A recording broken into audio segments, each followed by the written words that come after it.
ইমানের ধরন দুইটি, একটি হলো নরম, আরেকটি হলো কি গরম। যেমন আবু বকর সিদ্দিক রাদিয়াল্লাহু তাআলা ওনার মর্যাদা তো অনেক উপরে। যেমন সমস্ত নবীদের উপরে, সমস্ত নবীদের সম্মুখে আমার আপনার নবীর মর্যাদা যেমন, সমস্ত উম্মতের মধ্যে আবু বকরের মর্যাদা যেমন। সমস্ত নবীদের মধ্যে আমার আপনার নবী জনাবে মুহাম্মদুর রাসূলুল্লাহ সাল্লাল্লাহু আলাইহি ওয়াসাল্লামের মর্যাদা যেমন, সমস্ত উম্মতের মধ্যে আবু বকরের মর্যাদা যেমন। এত নরম মানুষ ছিলেন, এত অমায়িক ব্যক্তিত্ব ছিলেন, এত নরম দিনওয়ালা ব্যক্তি ছিলেন। তার মতো নরম দিনওয়ালা ব্যক্তি আর কেউ ছিল। আর সে আবু বকর সম্পর্কে হাদিস আমরা প্রতি জুমার দিন দ্বিতীয় খুতবায় শুনতে পাই। আর হামু উম্মতি বিউম্মতি আবু বকর, এখানে আর হাম নরম বুঝানো হয়েছে। আবু বকরের চেয়ে নরম আর কেউ নেই। সে আবু বকর একদিন রাস্তা দিয়ে হাঁটে যাচ্ছে, আর এক ইহুদি আবু বকরকে শোনায় শোনায় বলতেছে, চাইছিলাম তো কিছু মানুষ আছে দেখবে এমন কিছু বাহানা করব, সে সব ক্ষেত্রে বাহানা করে। কারো মন্দ বলতে চাই, সে নিজে বলবে না, তোমাদের সম্মুখে বসে আছে, তাহলে গলা টানবে, গলা টানা বুঝেন, গলা টানবে। তার গলা টানার ক্ষেত্রে নিজেই আরেকজনে মনে মনে ভাবে, আছে এত গলা টানতে যে তো বলতে পারে না, যা তুই বইটা আমি মনে করা শুরু করে দেবে। তার বাপ নমুনা তুই আরেকজন মন্দ গালি গালাজ করা শুরু করে দেবে। দোকানের সম্মুখে বসবে, পত্রিকাতে বসবে, বাজারে বসবে, পয়সা কেরা কি করলো, কেডা কেমনে চলে, কেডা কেমনে কথা বলে, কেডা কতক্ষণ ঘুমায়, কারে কটা ডাক দিলে ঘুম থেকে উঠে, এই সমস্ত জিনিস নিয়ে আসলে সম্মুখে আলোচনা। আর যার আলোচনা করতেছে তার সম্মুখে এসে বলবেন যে ভাই আমি যা বলি আপনার সামনেই বলি, আপনার আড়ালে আমি কিছুই বলি না, আপনার আড়ালে আমি কিছুই বলি না। ওই সমস্ত ব্যক্তিরা বুঝতে হবে যে অবশ্যই তাদের ভিতরে ভেজাল আছে।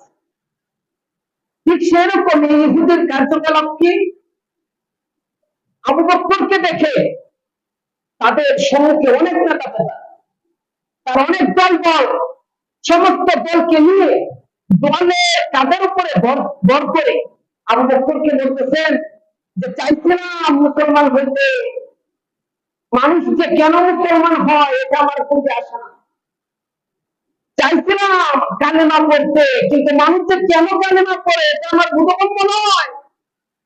বাকিরা কয় কেন কেন, ওই ব্যক্তি বলে যে আল্লাহ তো এত ধনী, আল্লাহ তো ধনী, মানে সবচেয়ে ধনী, তাহলে আল্লাহ আবার মানুষের কাছে ভিক্ষা চাই কেন?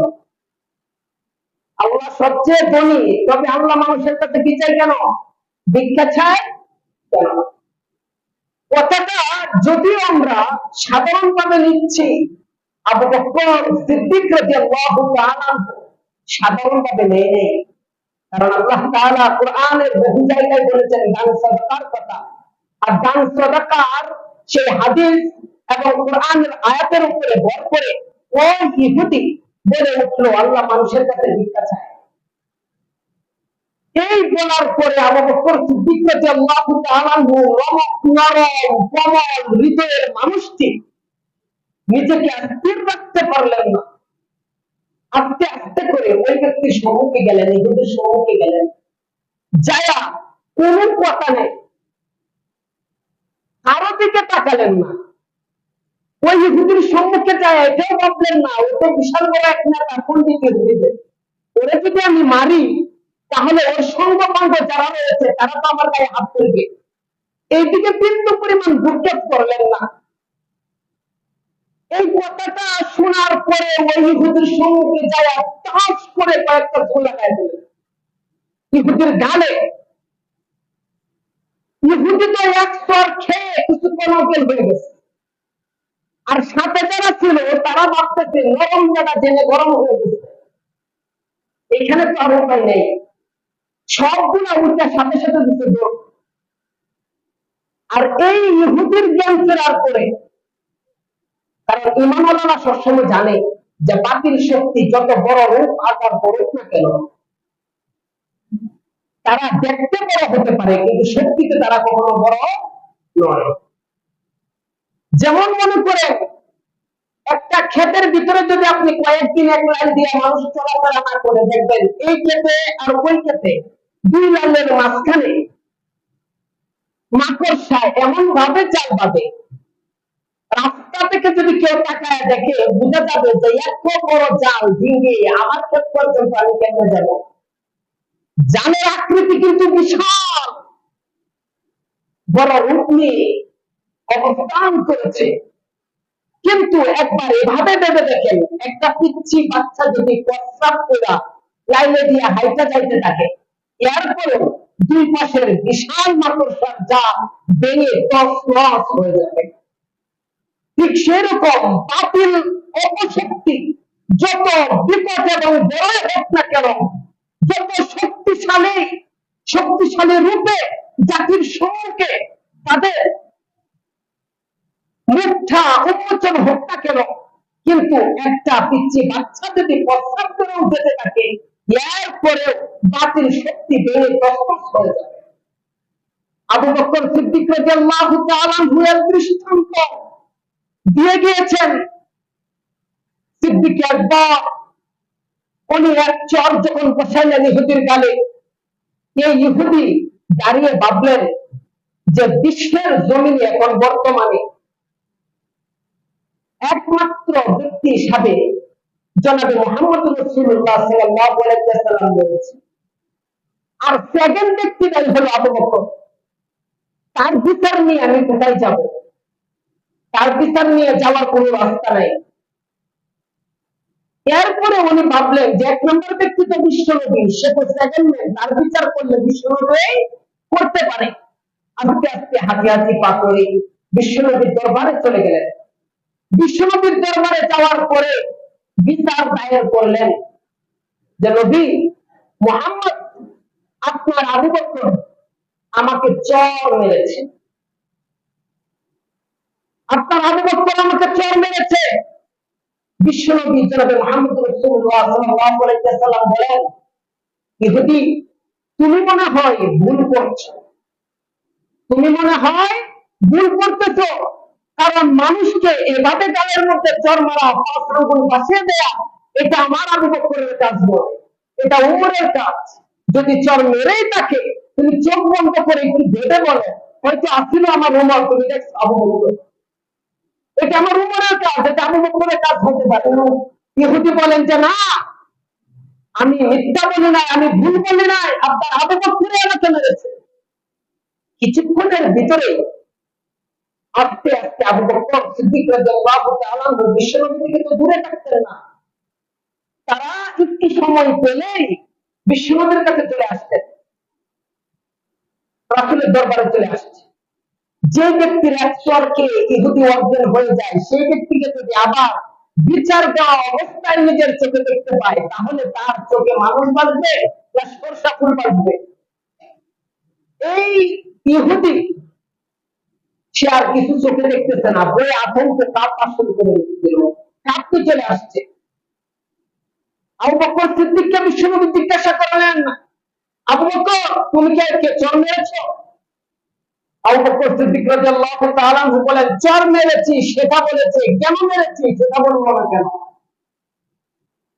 ওকে যখন আমি রাস্তার কিনারে দেখতে পেলাম, ও হলো দুইটা গ্রন্থের পণ্ডিত, তাওরাতের পণ্ডিত এবং আসমানি কিতাব ইনজিলের পণ্ডিত, আর দুটো কিতাবেই রয়েছে যে কোরআন যখন নাযিল হবে, ওই অবস্থায় যারা থাকবে তারা সে কোরআনের উপরে ঈমান আনা, সে কোরআনের নবীর উপরে ঈমান আনা, আল্লাহ তাআলার উপরে ঈমান এনে ওই নবীর কালিমা লা ইলাহা ইল্লাল্লাহ সাথে সাথে মুখে স্বীকার করা, করে নেওয়া। কিন্তু সে আমার আল্লাহকে নিয়ে কটূক্তি করে কথা বলেছে, ব্যঙ্গ করে কথা বলেছে, আমার আল্লাহর আইনকে সে অপমান করেছে, তাও আবার আমি আবু বকরের সম্মুখে সেটা আমি বরদাস্ত করতে পারিনি, তাই তাকে আমি চর মেরেছি। এবার বুঝেন আবু বকর কেমন নরম দিলওয়ালা ব্যক্তি ছিল, যে চর মারছে এরপরে বিশ্বনবী পর্যন্ত বিশ্বাস করতে পারে নাই। বিশ্বনবী বলে যে না, এটা আমার আবু বকরের কাজ না। বিশ্বনবী পর্যন্ত জানে সে কেমন নরম মানুষ, তার দ্বারা এই কাজ করা সম্ভব না। আর সেই নরম মানুষের একাত্মবাদের বিরুদ্ধে যখন কথা শুনেছে, নরমত্বকে দ্বিতীয় করে তার সর্বোচ্চ ইমানের গণমতকে সর্বোচ্চ জুড়ে চর মারার মাধ্যমে ইমানের দৃষ্টান্ত সে স্থাপন করেছে।